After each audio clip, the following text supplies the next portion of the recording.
What is up, YouTube? Just a warm welcome again to another video. Much obliged that you're able to join me for another session here.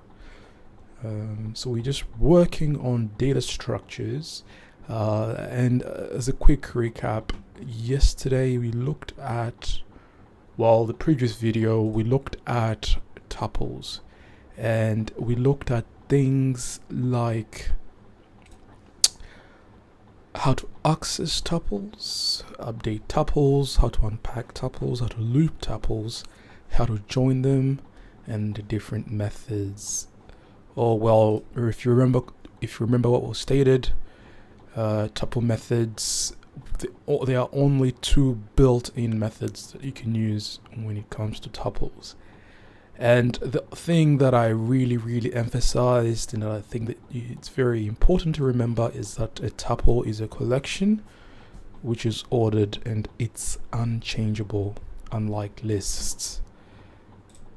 Alright, now with this particular session, our primary focus will be on sets. So what are Python sets? So sets are used to store multiple items in a single variable. It's one of the main full built-in data types in Python, used to store collections of data. And we've already looked at lists and tuples, and now we're looking at sets.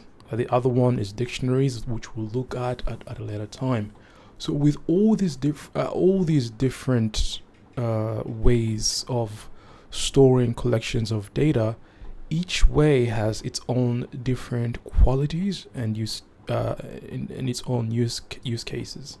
So a set is just essentially a collection which is both unordered and unindexed. Okay, remember when it came to tuples are ordered, but when it comes to sets, the order doesn't really matter, and the index is relevant as well because it's unindexed. Now sets are written with curly brackets, so instead of using the round bracket here, we use curly brackets.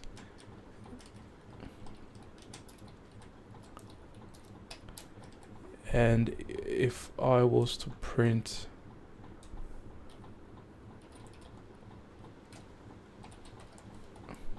healthy out, voila, the curly brackets there. So what do we mean by unordered? So when we say unordered, it just means that you cannot be sure in which order the items will appear. Okay, notice how it says cherry, apple, false, 3, pizza. In our terminal, when we printed it out, false, 3, apple, pizza, cherry. The order doesn't really matter, right? In the output, so we don't know. That's what we mean by unordered. When it comes to the output, when we compare to the other data types. Another thing as well to note is that sets, their items are unordered, unchangeable, and do not allow duplicate values. So,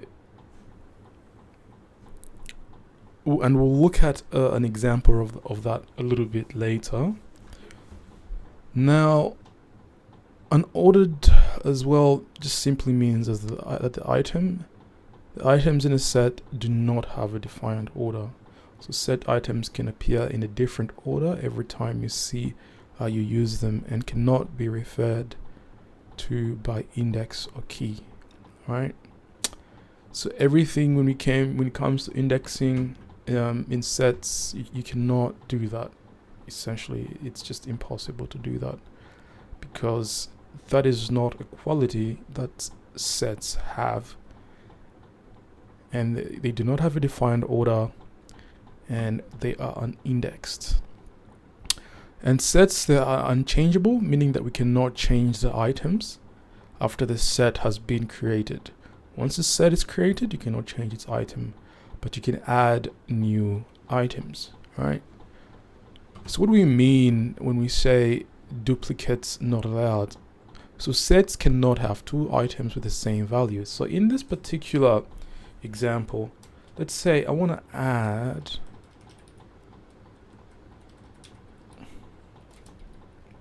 pizza, right?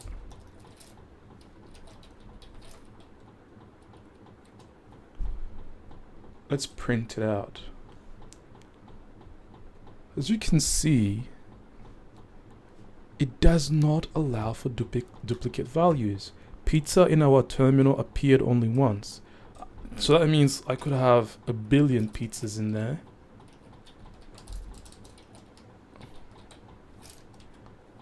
Right. Let me just copy. I could have a billion pizzas, or however many, and still in our output, guess what? Only one pizza showed. And as you can see as well, every time that we run, the order doesn't matter. You know, cherry, pizza, the order is irrelevant.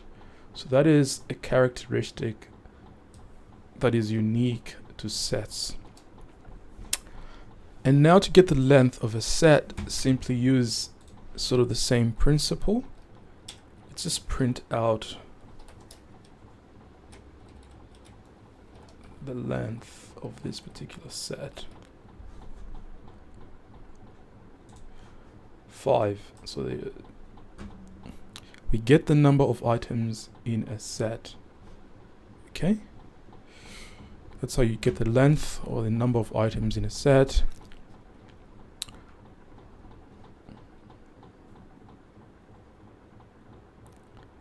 And also set items can be of any data type.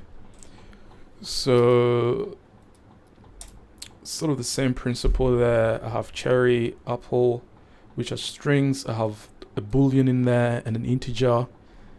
It doesn't really matter. So it can contain different data types. Now from Python's perspective, sets are defined as objects with a data type set. So if I was to try to find out what type this set is,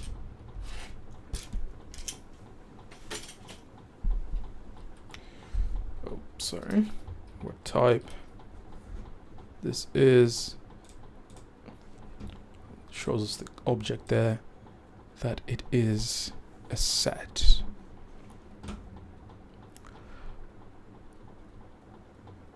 Okay, and like everything previously, you can use the set constructor to make a set as well. So instead of using the curly brackets, just simply put the constructor.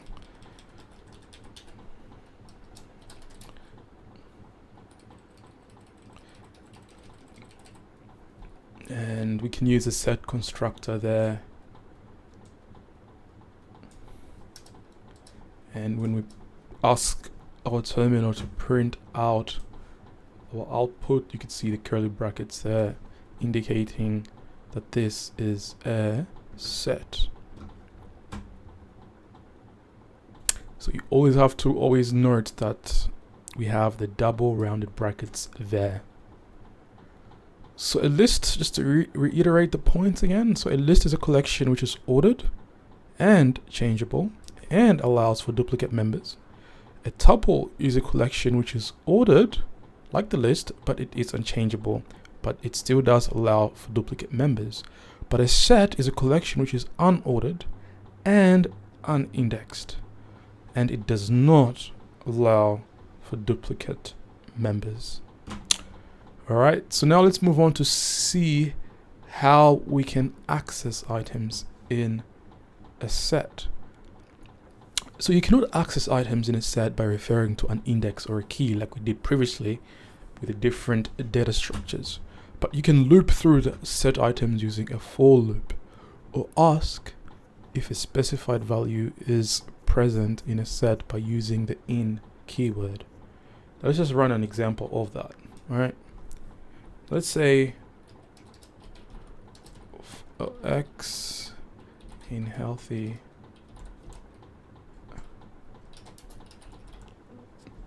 print x. Let's delete the terminal. Let's run that. So we've just looped through the set and printed the different values. Okay. Now I want to check if there is apple in our set. Let's say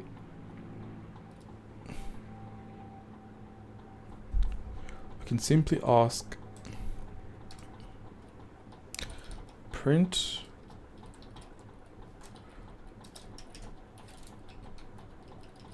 apple in healthy. All right. And we get true. So that says apple is in the set. If I was to say, oh, is there a banana in this set?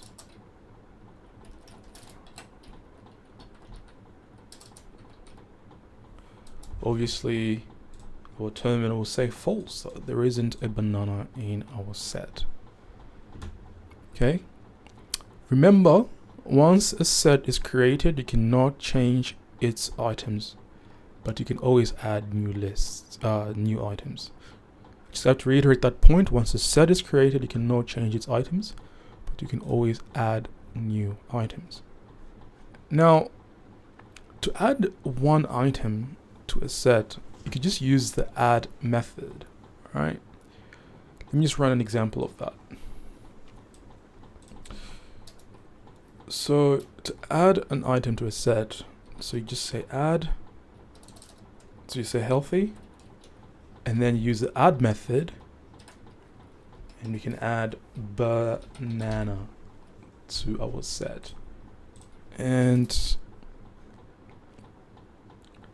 when we print out the set,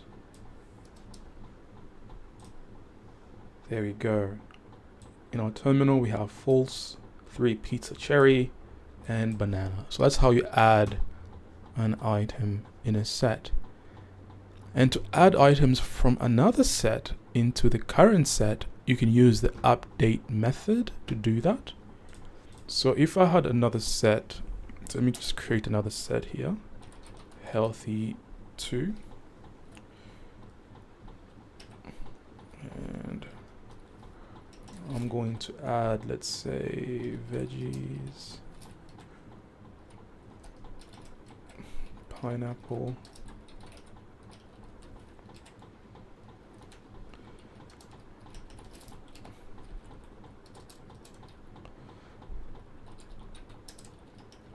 broccoli,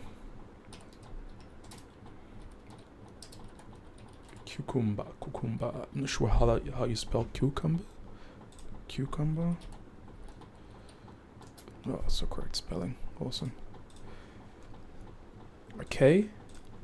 Now we have 2 sets here, and now I want to add from our second healthy variable to our first variable. How do I do that? Well, simply add this method, update,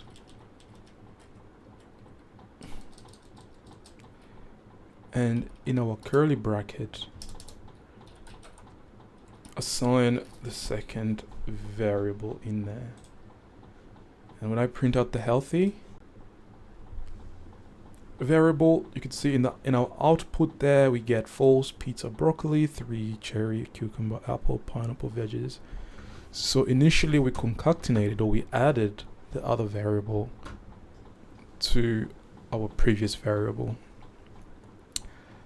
So you can add any iterable as well. The object in the update method does not have to be a set. It can be any iterable object.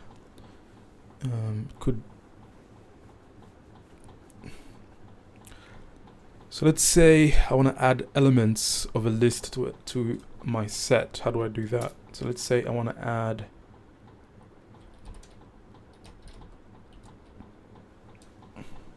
a list instead. So just a different iterable object, and I'm going to create a set. Kiwi, oranges.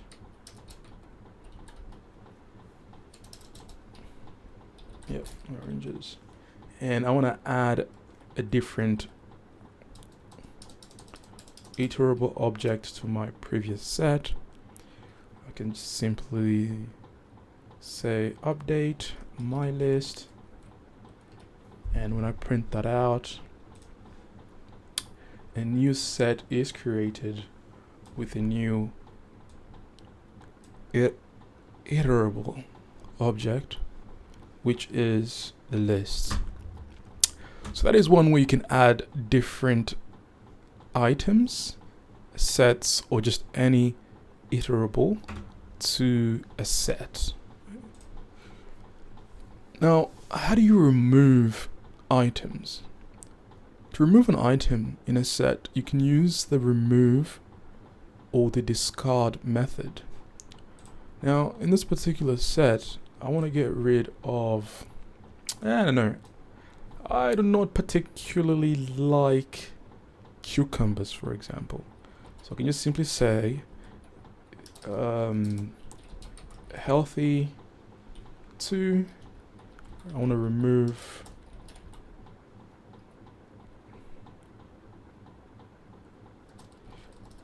gotta check the syntax, healthy 2. I want to remove I want to remove the cucumber. I want to remove the cucumber, and when I print that out,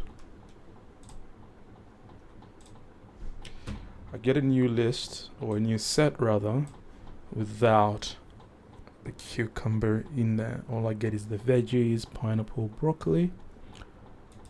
And fortunately, it's easy to follow because in this particular instance, it maintained the order, which is really cool. Okay, so that's one way to remove an item in a set, by just using the remove method. Now, how do you remove, or rather, if the item to remove does not exist, remove will raise an error, right? Let's say cucumber does not exist. What happens then when I run that? I should get an error, key error, cucumber does not exist, okay? But obviously it does. Now, you could also remove cucumber by using the discard or the discard method. Okay, let's discard cucumber, veggies, broccoli, pineapple. It's unordered in this instance, but you could see that cucumber is not in our set. So that is one way to discard, using the discard method. It essentially does the same thing. The only difference is, let's say cucumber is not in our set. What happens? I don't get an error. So that is the only difference between the discard and the remove method. If the item to remove does not exist, remove will raise an error. But if the item to remove does not exist, discard will not raise an error. So that's the key difference between the two methods. Okay. Now you can also use the pulp method to remove an item, but this method will remove the last item. Now you have to remember that sets are unordered, so you will not know what item that gets removed. So the return value of the pulp method is the removed item. Now let's remove the last item by using the pop method.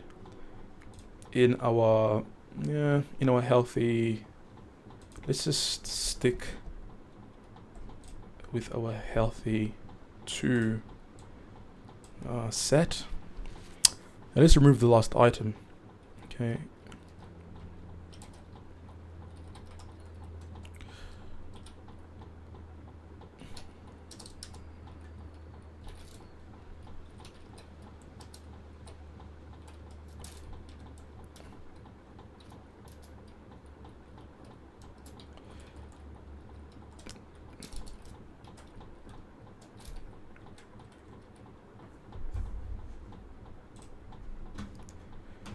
For last, you can actually remove the last item by using the pop method. You can see that the last item, which is cucumber, has been... Oh, hang on. Veggies has been removed. Why is that? Why is that? Why is that?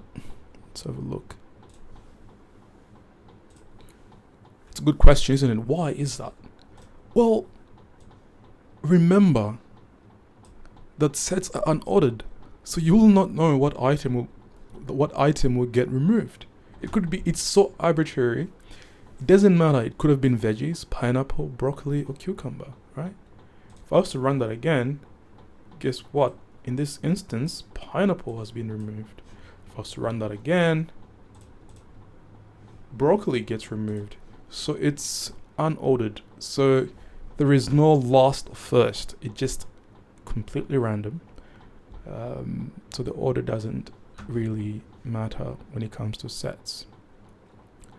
Okay. So when you use the pop method, you don't know which item gets removed. Now, another method we could use is the clear method, which empties the set. So if I was to say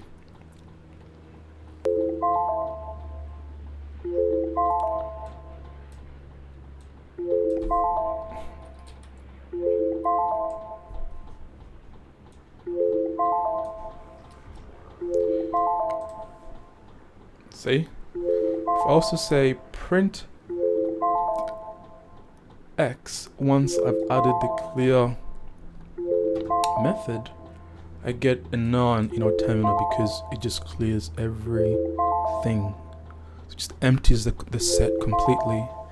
I could do the same and just delete the set. Let's say let's delete a healthy 2.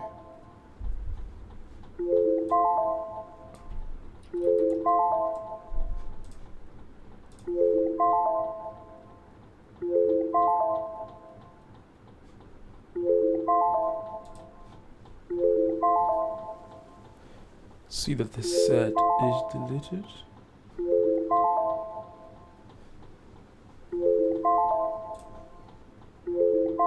So this will raise an error. Why? Because the set has been deleted. Okay, so now we've looked at essentially how to remove set items. We've also looked at how to use the different methods, remove, discard, and the differences between the two. And we use the pop, clear, and the delete keywords as well. Okay, so that's how you can remove set items. Now, how do you loop items in a set? You can loop through the set items by using a for loop. And to loop through the set, and print the value. So let's loop through this set and let's print the value. Let's say for X in healthy, let's stay with healthy 2.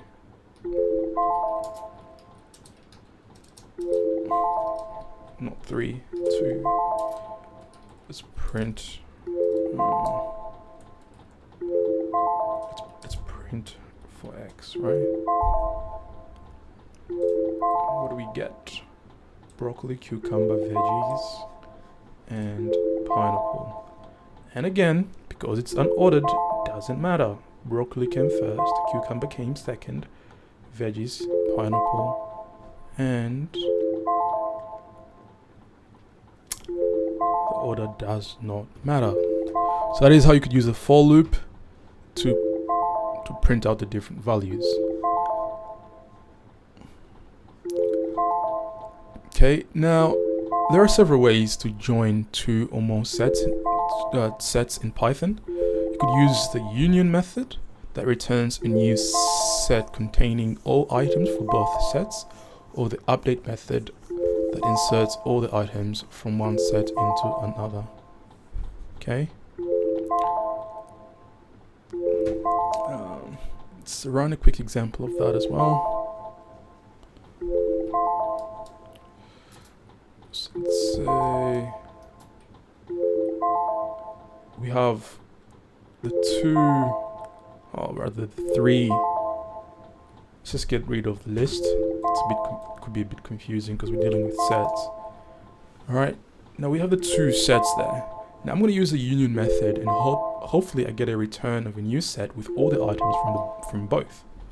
Okay. Now let's call our new set variable healthy3, and let's say healthy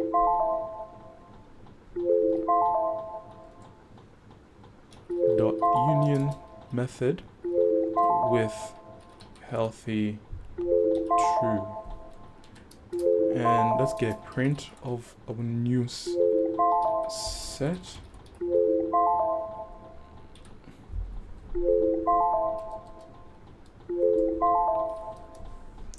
We should get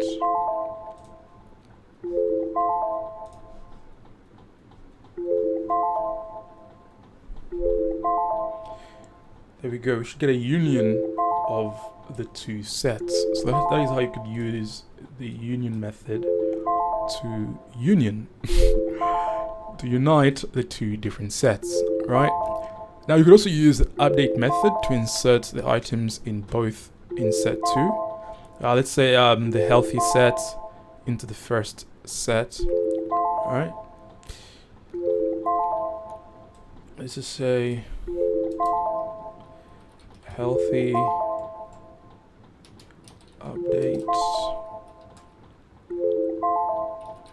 healthy 2,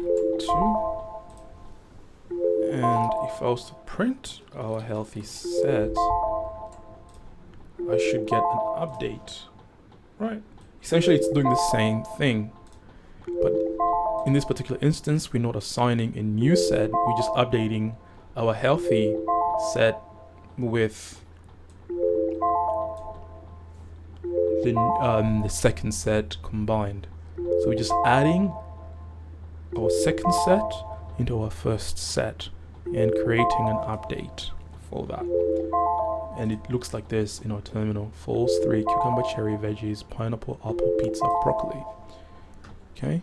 So both union and update will exclude any duplicate item. So if I was to have pizza, pizza, pizza, pizza, pizza in there, and then pizza, pizza, pizza, pizza, pizza in there, doesn't matter, right?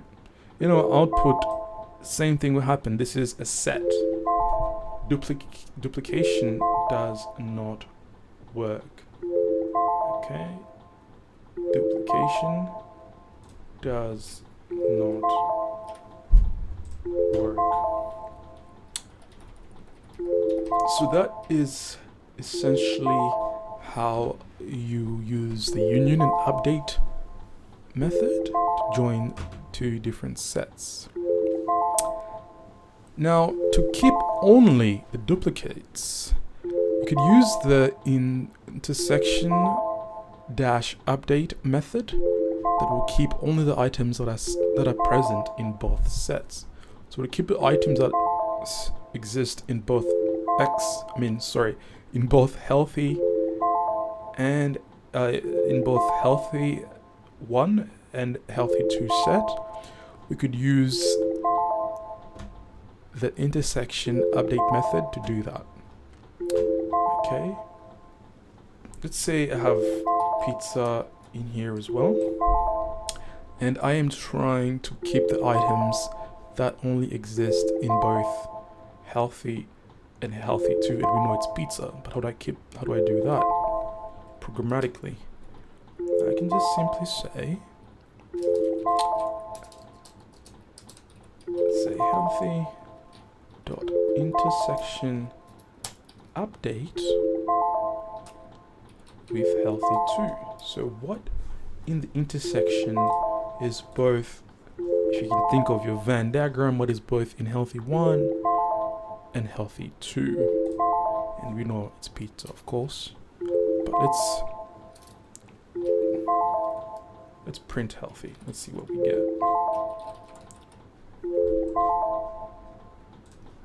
Voila, we get a set of pizza, because that's what intersects between the two sets. But the intersection method will return a new set that only contains the items that are present in both sets, right? So I can actually assign this its own variable. Let's say, just call it x, and just say healthy intersection healthy 2. Print that out.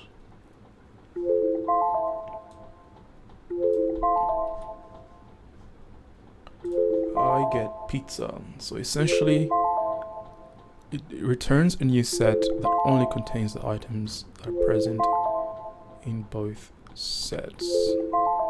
Okay, so they return a set that contains the item that exists both in pizza. I mean, not in pizza, but in the healthy set and the healthy 2 set. Now, to keep all, but not the duplicates, you could use another method called Symmetric Difference update method to keep only the elements that are not present in both sets. Right? Let's say, for example, I want to keep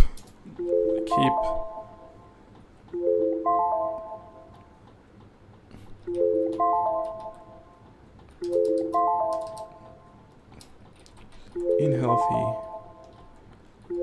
symmetric difference update healthy 2, and if I was to print healthy,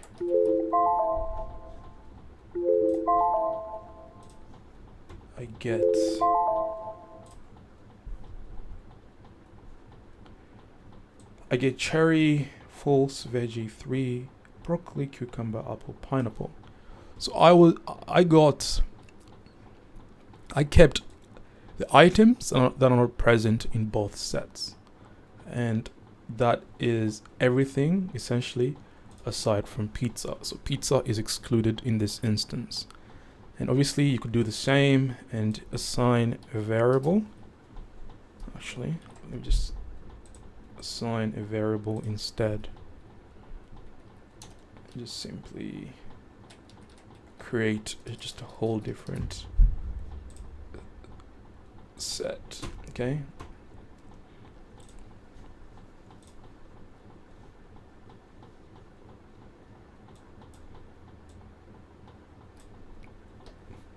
And when you print out the new set, the results essentially is the same.